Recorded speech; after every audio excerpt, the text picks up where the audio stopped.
Imagine a mother who looks at her 7-year-old son, a boy with special needs who loves animals and hugs, and doesn't see a child.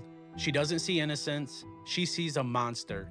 She looks at her teenage daughter, a girl with her whole life ahead of her, and sees an empty shell inhabited by a dark spirit. This isn't the plot of a supernatural horror movie. This was the reality inside the mind of a woman named Lori Vallow-Daybell. She was a beauty queen, a doting mother, a woman who seemed to have it all. But beneath the surface of suburban normalcy, a catastrophic storm was brewing. A storm of religious fanaticism, paranoia, and a belief system so twisted it would lead to the disappearance of 2 children, the sudden passing of multiple family members, and a nationwide manhunt that left the world asking, how does a mother become such a monster? Today, we are diving deep into the story of the Doomsday Mom, but we aren't just looking at the timeline, we are looking at the descent. How a search for spiritual meaning turned into a path of absolute destruction. So to understand the ending, we first have to understand the beginning. Lori Vallow was described by friends and family as a supermom. She was high energy, devoted, and fiercely protective of her children, Tylee Ryan and J.J. Vallow. Tylee was a sharp, witty teenager who had lost her real father years prior and had become incredibly close to her mother. J.J., however, was her adopted son, a bright young boy with autism who required patience and specific care, which Lori seemed happy to provide. But around 2018, the dynamic shifted. Lori's friends noticed the change too.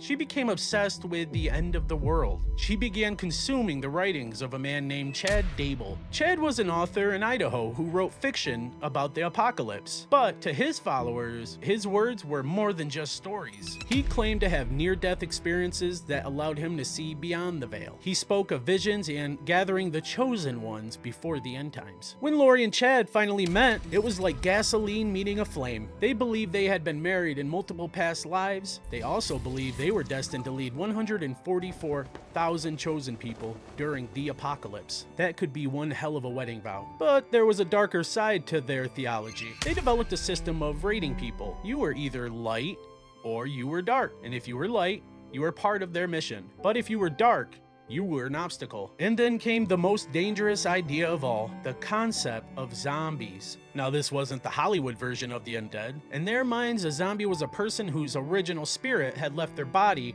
and been replaced by a dark entity. Lori and Chad also believed that once a person became a zombie, the original soul was trapped in limbo.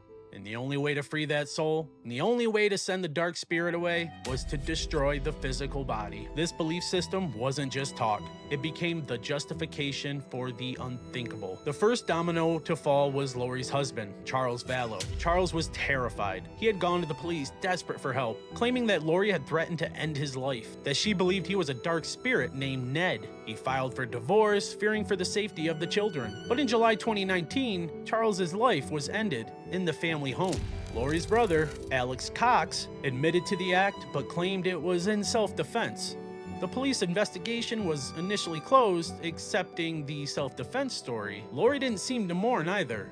It seemed that she was happy the obstacle was gone. Because with Charles out of the picture, Lori can move Tylee and J.J. to Rexburg, Idaho, to be closer to Chad Daybell. This is where the story turns into a nightmare of silence. In September 2019, Tylee was seen for the last time on a trip to Yellowstone National Park. A photo from the day shows her smiling, holding J.J., with Lori standing nearby. It is the last known image of Tylee. Days later, she vanished. No one called the police, and no missing persons report was filed. Lori simply told people Tylee was away at college. A few weeks later, JJ was taken out of school. Lori claimed that she was going to homeschool him. The last time anyone saw JJ was the night of September 22nd. By the next morning, JJ was gone. When friends asked where he was, Lori had a new story. He was with a friend. He was in Arizona, and he was safe. But while her children were missing, Lori was not frantically searching for them. She was instead buying wedding rings. Now, while all of this was happening, Chad Daybell's wife, Tammy Daybell,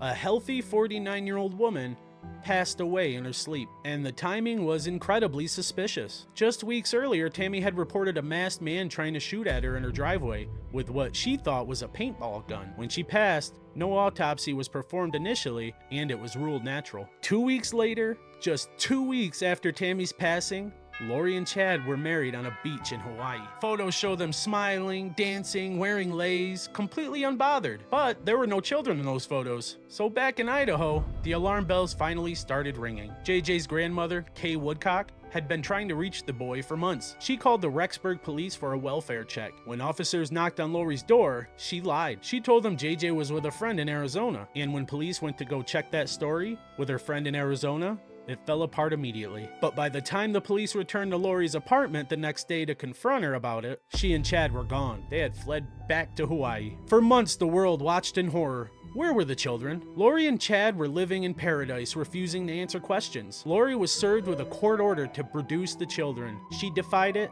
and she was arrested in Hawaii and extradited back to Idaho. But Lori remained silent. She sat in a jail cell calling her husband, talking about portals and spiritual missions, never once asking about the welfare of her son or daughter. The tragic truth was revealed in June 2020. Authorities executed a search warrant on Chad Daybell's property in Idaho. In the backyard, in a pet cemetery, they found what everyone had dreaded. The remains of Tylee and J.J. were finally discovered. The details of the recovery are way too graphic to dwell on, but it was clear that at the end of their lives were really brutal. The zombie rhetoric had been taken to its ultimate, fatal conclusion. The mother, who was supposed to protect them, had viewed them as dark spirits and that they needed to be removed. The trial that followed was a window into absolute madness. Prosecutors laid out a case not of insanity, but of cold, calculated manipulation. Their argument? Lori and Chad used their religious fabrication to justify removing anyone who stood in the way of their desires for money, power, and a life together without the burden of children or spouses. Witnesses testified that Lori had referred to Tylee and J.J. as zombies multiple times. She had claimed J.J. had been taken over by a dark spirit, that he was climbing on the walls and acting like a demon. She actually convinced herself and those around her that the children were already gone, and that destroying their bodies, their physical bodies, was actually a mercy to free their souls. Lori Vallow-Daybell was found guilty. She was convicted for her role in the tragedy that befell her children and for conspiring in the passing of Tammy Daybell. At her sentencing, she did not apologize. She did not weep for Tylee or JJ.